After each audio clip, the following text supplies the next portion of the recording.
Assalamualaikum warahmatullahi wabarakatuh. Perkenalkan, nama saya Siti Fatimah Ramadhani dengan NIM 904012412422. Saya akan menjelaskan materi ke-10 pengantar ekonomi, yaitu konsep dasar kebijakan fiskal. Definisi kebijakan fiskal. Kebijakan fiskal merupakan kebijakan pemerintah yang dilakukan dengan cara mempengaruhi sisi penerimaan maupun sisi pengeluaran pada APBN. Segala macam kebijakan yang berkaitan dengan APBN digolongkan sebagai kebijakan fiskal. Misalnya kebijakan bidang perpajakan, kebijakan hutang luar negeri, dan kebijakan peningkatan pengeluaran Pemerintah seringkali menghadapi masalah defisit anggaran sehingga memerlukan satu set kebijakan fiskal untuk mengatasinya. Ada beberapa sumber pembiayaan defisit anggaran, diantaranya yaitu pajak, mencetak uang baru, pinjaman masyarakat dalam negeri, dan terakhir pinjaman masyarakat luar negeri. Dalam kenyataannya, sebagian besar pajak, baik pajak langsung maupun pajak tidak langsung, berhubungan erat dengan pendapatan. Pajak perseroan dan pajak kekayaan merupakan jenis pajak langsung yang sangat berkaitan dengan pendapatan. Begitu pula dengan pajak penjualan, bea masuk, dan cukai merupakan contoh pajak tidak langsung yang besarnya juga tergantung pada tingkat pendapatan dari transaksinya. Dengan kata lain, semakin besar pendapatan maka semakin besar pajak yang harus ditanggung. Begitu pula sebaliknya. Dalam bentuk persamaan dapat dituliskan hubungan antara pajak dan pendapatan, yaitu T sama dengan T0 tambah TY. Karena pajak berkaitan dengan pendapatan, maka penerimaan pajak sangat tergantung pada tingkat pendapatan masyarakat.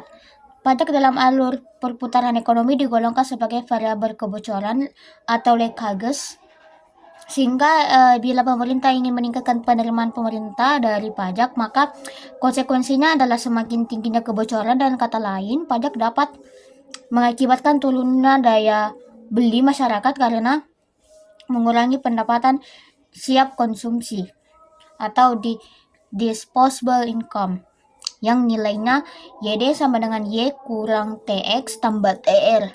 Dengan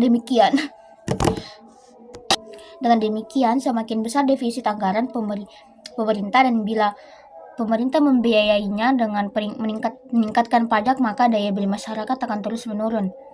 Kebijakan fiskal mengacu pada tindakan pemerintah yang berkaitan dengan pengeluaran dan pendapatan negara untuk mencapai tujuan ekonomi tertentu. Konsep dasar kebijakan fiskal meliputi beberapa prinsip utama, yaitu pengeluaran dan pendapatan. Kebijakan fiskal melibatkan pengaturan pengeluaran dan pendapatan. Pengeluaran pemerintah termasuk dalam pembangunan infrastruktur, layanan publik, dan program-program sosial. Sedangkan pendapatan pemerintah diperoleh melalui pajak, pinjaman, dan sumber-sumber lainnya. Kedua adalah tujuan ekonomi. Kebijakan fiskal dirancang untuk mencapai berbagai tujuan ekonomi seperti pertumbuhan ekonomi yang stabil, inflasi yang terkendali, tingkat pengangguran yang rendah, distribusi pendapatan yang adil, dan kesejahteraan sosial. 3. Pengaruh terhadap agregat demanda. Kebijakan fiskal dapat memengaruhi agregat permintaan di dalam perekonomian melalui pengeluaran dan pendapatan pemerintah.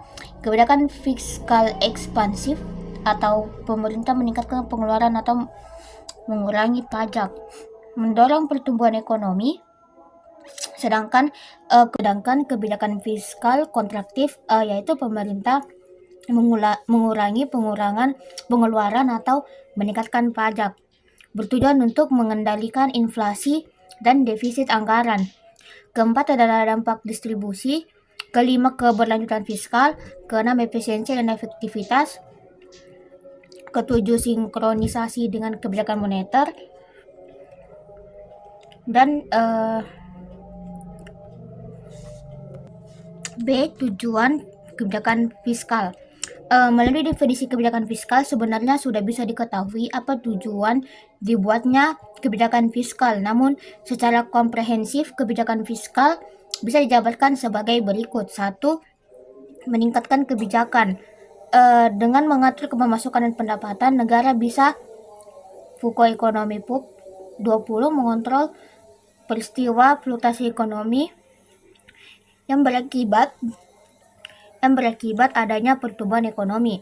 Salah satu tujuan utama fiskal adalah untuk merangsang pertumbuhan ekonomi dengan mengatur tingkat pengeluaran pemerintah dan pajak.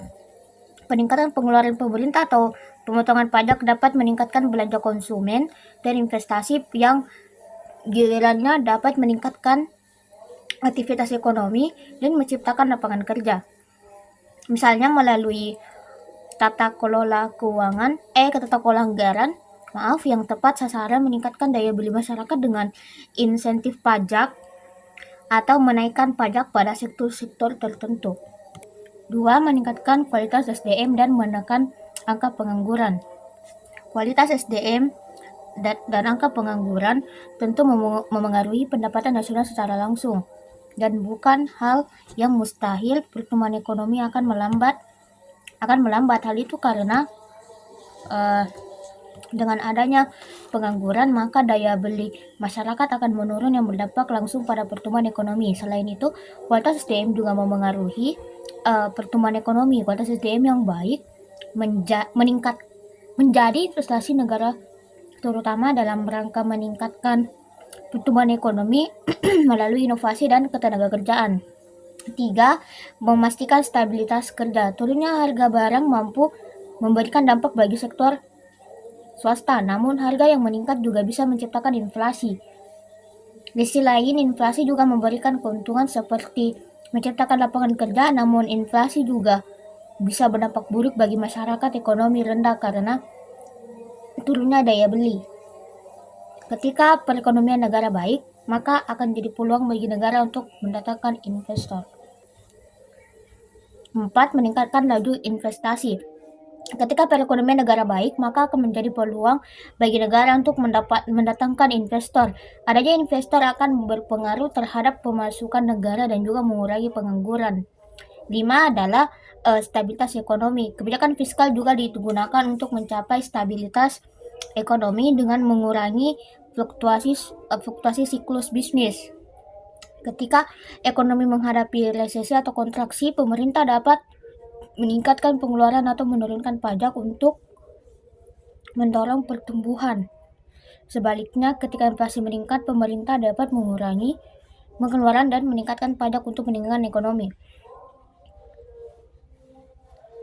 Yang keenam adalah distribusi pendapatan kekayaan. Kebijakan fiskal dapat digunakan untuk memengaruhi distribusi pendapatan dan kekayaan dalam masyarakat. Misalnya, pemerintah dapat menerapkan pajak progresif yang mengenakan beban pajak lebih berat pada mereka dengan pendapatan lebih tinggi, sementara mengurangi pajak untuk kelompok berpendapatan rendah. 7. Pembiayaan program publik. Salah satu fungsi utama kebijakan fiskal adalah membiayai pengeluaran pemerintah untuk program-program publik seperti pendidikan, perawatan, kesehatan, infrastruktur, dan layanan umum lainnya. Pemerintah menggunakan pendapatan pajak dan pinjaman untuk membiayai pengeluaran ini. Yang kedelapan adalah mengendalikan defisit atau utang. Kebijakan fiskal juga bertujuan untuk menjaga keseimbangan fiskal dengan memastikan bahwa pendapatan pemerintah mencukupi untuk menutup pengeluaran, sehingga mengendalikan defisit anggaran dan utang pemerintah. Ini penting untuk memastikan stabilitas jangka panjang ekonomi negara. Dengan tujuan-tujuan ini, kebijakan fiskal bertujuan untuk menciptakan lingkungan ekonomi yang sehat dan berkelanjutan bagi masyarakat. C. Fungsi kebijakan fiskal. Kebijakan fiskal memiliki beberapa fungsi penting dalam pengaturan ekonomi suatu negara, antara lain yaitu 1. Pengaturan tumbuhan ekonomi. Salah satu fungsi utama kebijakan fiskal adalah untuk merangsang pertumbuhan ekonomi. Pemerintah dapat menggunakan instrumen fiskal seperti pengeluaran pabrik dan pajak untuk memengaruhi tingkat aktivitas ekonomi. Dengan meningkatkan pengeluaran publik atau mengurangi pajak, pemerintah dapat mendorong belanja konsumen dan investasi yang pada gilirannya akan merangsang pertumbuhan ekonomi. 10. Stabilitas siklus bisnis. Kebijakan fiskal juga digunakan untuk mencapai stabilitas ekonomi dengan mengurangi fluktuasi siklus bisnis. Ketika ekonomi mengalami resesi atau kontraksi, pemerintah dapat menggunakan kebijakan fiskal untuk meningkatkan pengeluaran atau mengurangi pajak guna mendorong pertumbuhan ekonomi. Sebaliknya, saat inflasi meningkat, pemerintah dapat mengurangi pengeluaran atau meningkatkan pajak untuk meninggikan ekonomi. 11. Distribusi pendapatan dan kekayaan. Kebijakan fiskal juga berperan dalam mempengaruhi distribusi pendapatan dan kekayaan dalam masyarakat.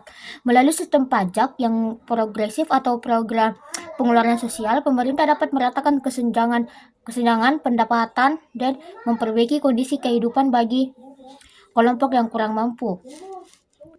12. Pembiayaan program publik. 13. Dan yang terakhir adalah mengendalikan defisit dan hutang. Fungsi kebijakan fiskal juga diatur dalam Undang-Undang Nomor 17 Tahun 2003 Pasal 3 Ayat 4 tentang Keuangan Negara. Undang-undang tersebut berisi mengenai fungsi otoritas, perencanaan, pengawasan, alokasi, stabilitas, serta distribusi. D. Jenis kebijakan fiskal. Kebijakan fiskal adalah kebijakan pemerintah yang terbagi menjadi beberapa kategori. Selengkapnya tentang jenis kebijakan fiskal adalah sebagai berikut. 1. Dari sisi teoritis. Dari segi teoritis, jenis fiskal ini terbagi menjadi 3 kebijakan, yaitu kebijakan fungsional, terencana, dan insidental. 2 adalah dari segi penerapan. Jenis kebijakan fiskal dari segi penerapan terbagi menjadi 2, yaitu kebijakan fiskal ekspansif dan kontraktif. 3. Dari segi neraca pembayaran. Jenis kebijakan fiskal ini terbagi menjadi 4, yaitu kebijakan fiskal seimbang, kebijakan fiskal surplus, kebijakan fiskal defisit, dan kebijakan fiskal dinamis. F. Contoh penerapan kebijakan fiskal. Kasus ini berikut menunjukkan bahwa pajak dan transfer yang dilakukan pemerintah agar berpengaruh terhadap pengeluaran, konsumsi, dan tabungan masyarakat seperti telah diuraikan pada bab perhitungan nasional. Pajak akan mengurangi pendapatan konsumen sehingga berkurangnya pendapatan akan menurunkan daya beli masyarakat yang tercermin dari turunnya pengeluaran konsumsi masyarakat. Sebaliknya, transfer pemerintah akan menambah pendapatan masyarakat sehingga pendapatan disposable-nya akan meningkat pula. Itu saja yang bisa saya sampaikan pada materi 10 ini. Kurangnya mohon dimaafkan. Assalamualaikum warahmatullahi wabarakatuh.